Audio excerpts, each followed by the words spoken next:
ရဲ့အဖွားနဲ့ကျမရဲ့အမေအတိကပေါ့နော်အမေအတိကအမေကိုငင်းခဲ့တဲ့တော့သူတို့ဒီသားစုတွေကထောက်ပံ့ပေးခဲ့တာပေါ့နော်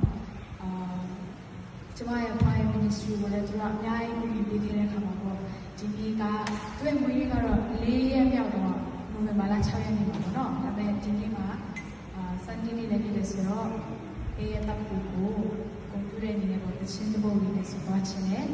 ရဲ့တပ်ကိုလည်းဒီအတွက်အများကြီးသူကလုပ်ပေးခဲ့တယ်တချို့အရာတွေဆိုရင်ကျွန်မမသိဘူးတချို့အရာဆိုတော့ကျွန်မတင်နာတဲ့ဟာတွေပေါ့နော်နောက်ဆုံးသူတို့ဘာလို့ပေးလဲဆိုတော့ကျွန်မမြန်မာအသေးရဖို့လည်းပြောပြပေးတယ်မြန်မာကကျောင်းမှာစော့ရခါကျတော့လေအကိုင်းနဲ့ချိုးတယ်မှန်လဲကွဲတယ်မှန်လဲကွဲတဲ့ခါကျတဲ့တပ်ကိုမိသားစုကပြော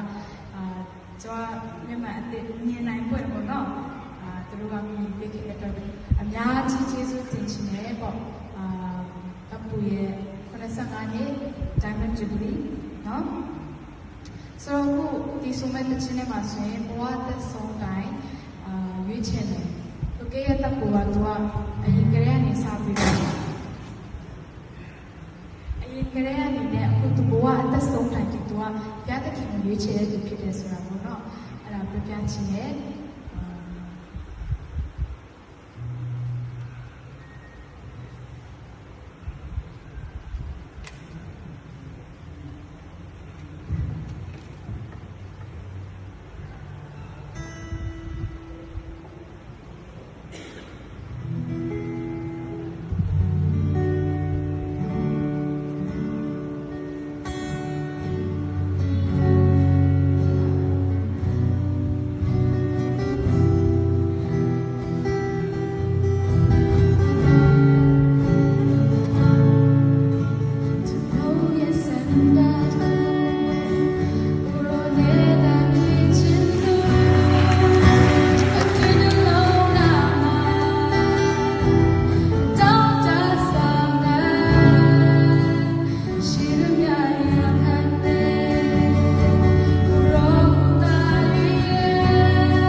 ပါစေ